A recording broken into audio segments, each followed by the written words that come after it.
एक गांव में श्याम नाम का एक लड़का रहता था। उसके परिवार में उसके बूढ़े माँ बाप ही थे। श्याम बहुत ही मेहनती और दयालु लड़का था। एक दिन श्याम खेत में काम कर रहा था तो उसको वहाँ पर एक बाबा मिलते हैं। बाबा को बहुत प्यास लगी होती है। वो श्याम को खेत में देखते हैं और बोलते हैं, बेटा, बहुत प्यास लगी है, थोड़ा पानी दे दो। श्याम उनको पानी पिलाता है और वो श्याम को देखकर बोलते हैं, बेटा, तुम्हारी शादी हो गई क्या? नहीं बाबा। बेटा, एक बात बोलूं, तुम शादी मत करना। क्यों बाबा? बेटा, मैं भविष्य पहले से ही देख लेता हूँ और मुझे तुम्हारा भविष्य साफ साफ दिखाई दे रहा है। क्या बाबा, आप ये क्या बोल रहे हैं? बेटा, जिस दिन तुम शादी कर लोगे उस दिन तुम्हारी मृत्यु हो जाएगी। क्या बाबा, ये आप कैसी बातें कर रहे हैं? बेटा, जो मुझे दिखाई दे रहा है मैं वही बता रहा हूँ।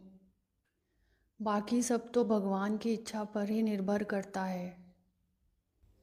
बाबा की बातें सुनकर श्याम बहुत उदास हो जाता है और घर पर आता है और चुपचाप बैठा रहता है।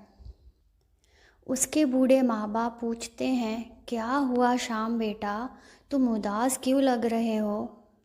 वो घर पर भी कुछ नहीं बताता, बस चुपचाप बैठा रहता है और इसी डर की वजह से वो शादी भी नहीं करता। एक दिन उसकी माँ उसको बोलती है, बेटा, अब मैं बहुत बूढ़ी हो चुकी हूँ, तुम जल्दी से शादी करके घर में बहू ले आओ। श्याम अपनी माँ को बिना कुछ बोले ही वहाँ से चला जाता है। श्याम की माँ श्याम से कई बार पूछती है, बेटा कुछ तो बताओ, तुम शादी क्यों नहीं कर रहे हो?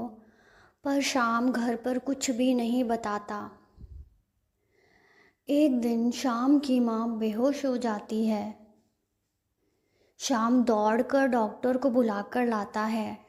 डॉक्टर श्याम की माँ को चेक करता है और बोलता है, कि अब इनकी उम्र बहुत हो गई है, इन्हें आराम की ज़रूरत है।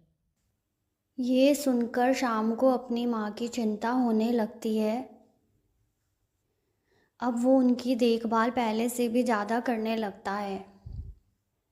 एक दिन श्याम की माँ की तबीयत बहुत ही ज़्यादा ख़राब हो जाती है और वो श्याम को अपनी कसम देती है और कहती है, श्याम बेटा, तुम्हें मेरी कसम, तुम शादी कर लो। ये बात सुनकर श्याम अपनी माँ को मना नहीं कर पाता और वो शादी कर लेता है।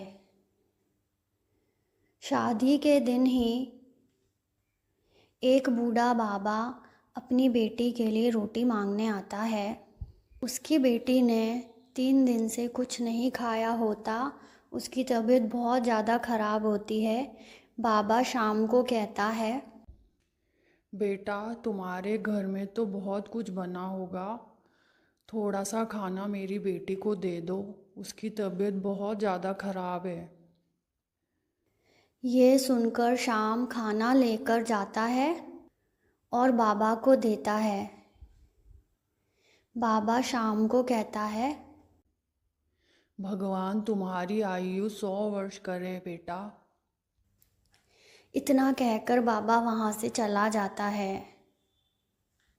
जैसे ही यमराज शाम को लेने आते हैं, वो बाबा की बातें सुन लेते हैं और कुछ नहीं कर पाते और वहाँ से शाम को बिना लिए ही चले जाते हैं।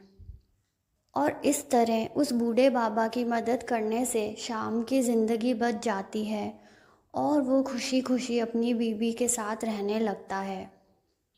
और बाद में वो अपने बूढ़े माँ बाप को भी सारी बात बताता है कि किस तरह एक बाबा ने भविष्यवाणी करी थी कि जिस दिन वो शादी कर लेगा उसकी मृत्यु हो जाएगी। इस वजह से वो शादी नहीं कर रहा था